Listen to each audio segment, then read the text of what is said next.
Welcome students. आज इस video में हम R S Agarwal class 9th का मैथ सॉल्व करेंगे, जिसमें हम इसी बुक में पॉलिनोमियल चैप्टर पढ़ रहे थे, जो इसका चैप्टर 2 है। हमने पिछले वीडियो में किसी कारणवश क्वेश्चन नंबर 5 को आधा करके और छोड़ दिया था। आज हम उसे कंप्लीट करेंगे और उसके आगे भी सॉल्व करेंगे। हम क्वेश्चन नंबर इसका 5 कर रहे थे और 5 में क्या कहता है, यहाँ पर ये हमारे पास पी एक्स दिया हुआ है और 0, 3, -3 और -1 एक्स का वैल्यू हमारे पास दिया हुआ है और इसका हमको वैल्यू पता करना है। तो चलिए हम पता करते हैं। जो हम छोड़े हुए थे उससे आगे, उससे पहले आपसे रिक्वेस्ट है कि अभी तक आपने हमारे चैनल को सब्सक्राइब नहीं किया है तो कृपया हमारे चैनल को सब्सक्राइब कर लें, लाइक, शेयर और कमेंट भी करें। तो हम यहाँ पे ये सॉल्व कर चुके थे कि x का वैल्यू -3 रख करके यहाँ भी हमको 0 आ गया है। अब हम x का वैल्यू -1 रख लेंगे। तो यदि x का वैल्यू हम -1 रखें तो क्या हो जाएगा, -1 का होल क्यूब प्लस -1 का स्क्वायर -9 इंटू -1 और -9 हो जाएगा। -1 का क्यूब -1 ही होगा, माइनस और माइनस प्लस हो जाएगा, यानी -1 का स्क्वायर 1 होगा और -1 को 9 से मल्टीप्लाई करेंगे तो +9 हो जाएगा और ये -9 हो जाएगा। माइनस प्लस 9 कट जाएगा, फिर माइनस प्लस 1 भी कट जाएगा, आंसर 0 आया इसका भी।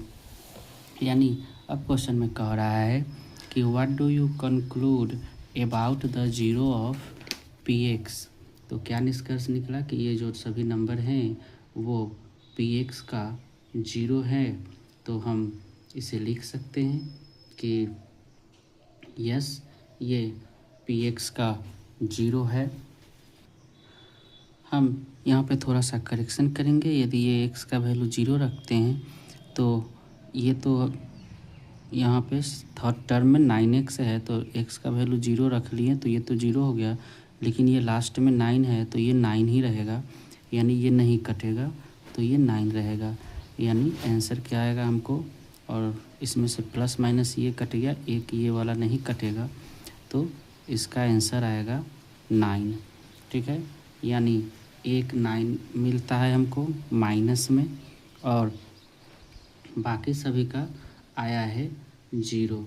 ठीक है, तो हम लिख सकते हैं क्या कि 0 नहीं है, पी एक्स का 0 नहीं है, तो 0 कौन है, -3, 3 और -1 0। हम लिख सकते हैं 3, -3 and -1 are the zeros of P x.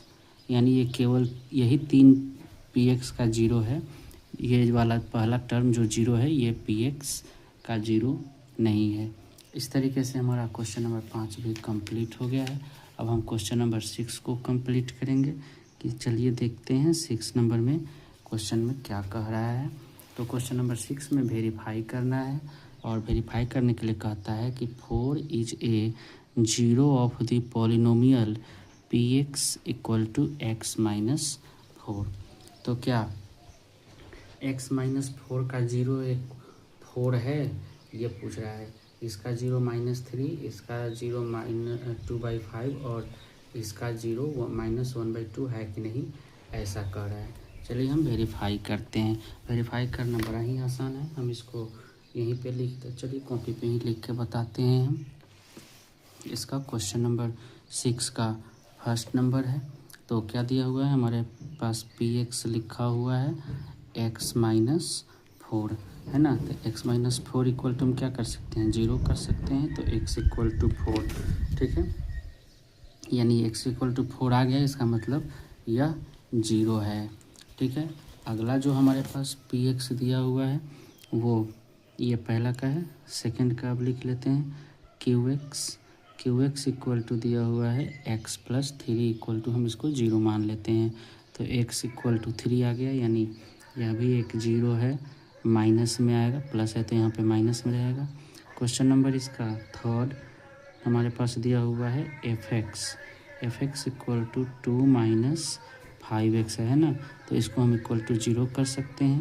तो हम क्या लिखेंगे, 2 इक्वल टू 5x लिख सकते हैं, तब x इक्वल टू 2/5।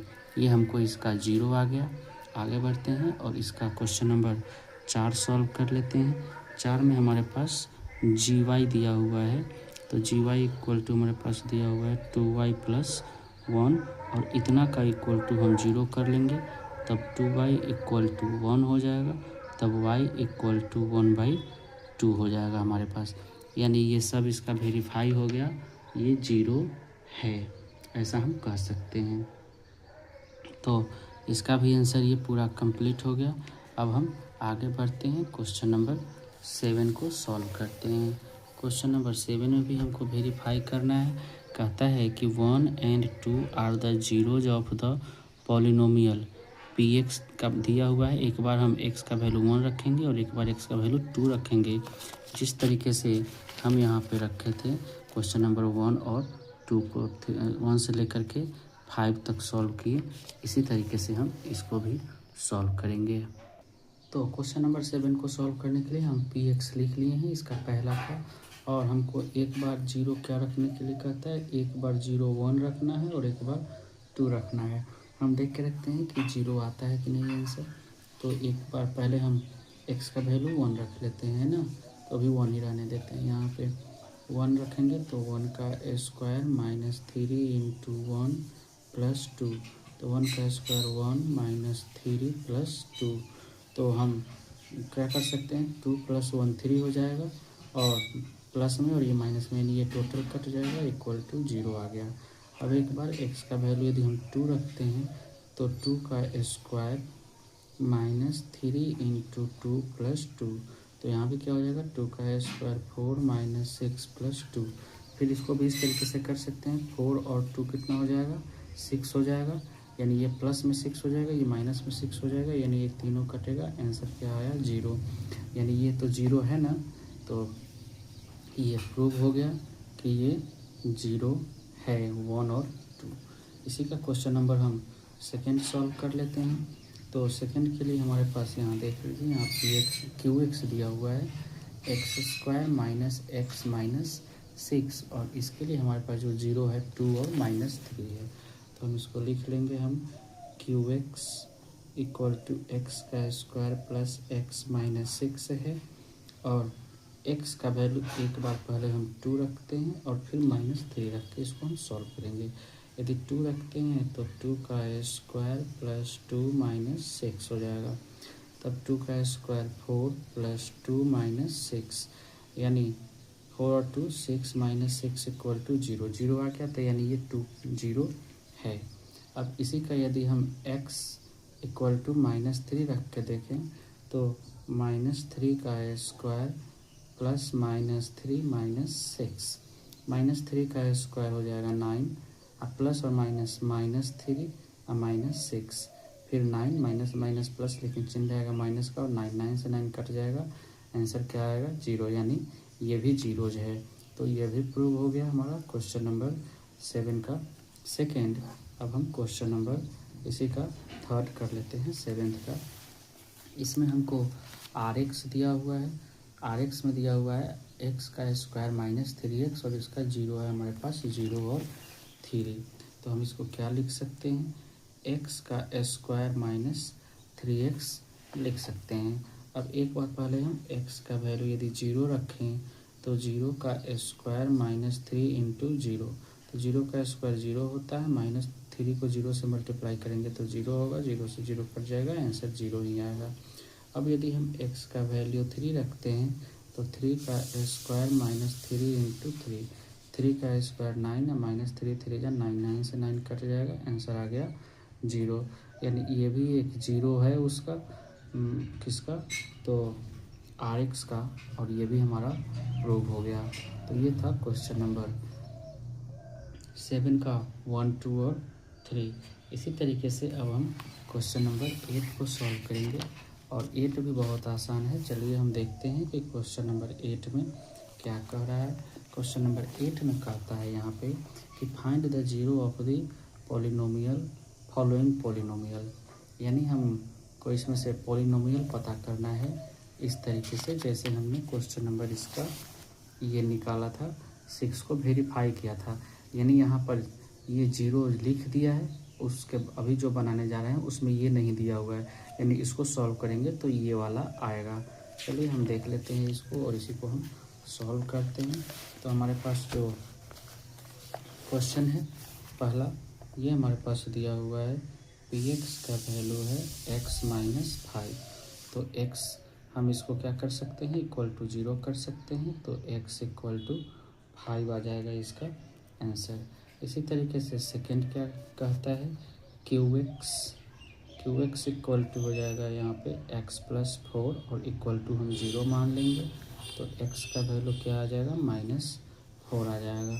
इसी का यदि हम थर्ड देखते हैं तो rx होगा और इसका वैल्यू दिया हुआ है 2x+5, तो क्या हो जाएगा यहाँ पे 2x इक्वल टू 5, तो x इक्वल टू 5/2 हो जाएगा। क्वेश्चन नंबर इसका फोर्थ देखेंगे तो क्या होगा, 4 में fx दिया हुआ है, तो fx इक्वल टू 3x+1 है, तो 3x इक्वल टू 1 हो जाएगा, x इक्वल टू 1/3 आ जाएगा। ठीक है, इसी तरीके से अच्छा ये प्लस में है ना, तो साइड चेंज करेगा तो माइनस भी आएगा यहाँ पे, तो माइनस में इसका आंसर होगा। आगे बढ़ते हैं 5 नंबर में। यदि हम 5 नंबर को देखें तो gx है, gx इक्वल टू 5 - 4x है, तो 5 इक्वल टू 4x हो जाएगा, x इक्वल टू 5/4 हो जाएगा, इसका ये आंसर हो गया।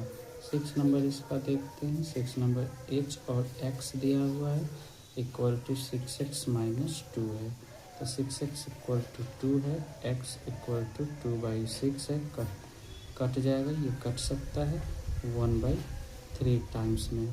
ठीक है, तो ये इसका आंसर हो गया 1/3। 7 में इसका दिया हुआ है, 7 कहता है कि px इक्वल टू ax, और यहाँ पे कहता है a is not equal to 0 कहता है ना, तो a 0 के बराबर नहीं होना चाहिए। ठीक है, तो इसका आंसर सीधा हम लिख सकते हैं 0। और क्वेश्चन नंबर ये 8 में दिया हुआ है qx इक्वल टू 4x है ना, तो यहाँ पे भी क्या हो जाएगा, यदि 4x इक्वल टू हम 0 कर लेते हैं तो x equal to 0/4 equal to 0 हो जाएगा इसका आंसर। इस तरीके से हम क्वेश्चन नंबर 8 को भी प्रूफ कर लिए हैं। अब आगे आता है क्वेश्चन नंबर 9। क्वेश्चन नंबर 9 में कहता है कि if 2 and 0 are the zeros of the polynomial fx, यदि ये एक पॉलिनोमियल है जिसका 0 हमारे पास 2 और 0 दिया हुआ है, then find the value of a and b, तो हमें a और b का वैल्यू पता करना है। तो इसका 9 के लिए हिंट्स दिया हुआ है, यहाँ हिंट्स लेकर के आप a और b का वैल्यू पता कर सकते हैं। इस तरीके से हमारा पॉलिनोमियल का एक्सरसाइज 2b भी समाप्त हो चुका है, और यहाँ पे MCQ बचा हुआ है, आप खुद से MCQ कर सकते हैं। ये सारा वही प्रॉब्लम है, उसी तरीके का है जो हम एक्सरसाइज इसका 2A और 2B में सॉल्व किए हैं। इस तरीके से हमारा यह चैप्टर भी समाप्त हुआ, एक्सरसाइज चैप्टर 2। अगले वीडियो में हम दूसरा चैप्टर सॉल्व करेंगे। उम्मीद करता हूँ आपको वीडियो पसंद आया होगा और समझ में भी आया होगा। तो एक बार फिर से आपसे रिक्वेस्ट है कि अभी तक आपने हमारे चैनल को सब्सक्राइब नहीं किया है तो कृपया हमारे चैनल को सब्सक्राइब करें, लाइक शेयर और कमेंट भी करें। धन्यवाद।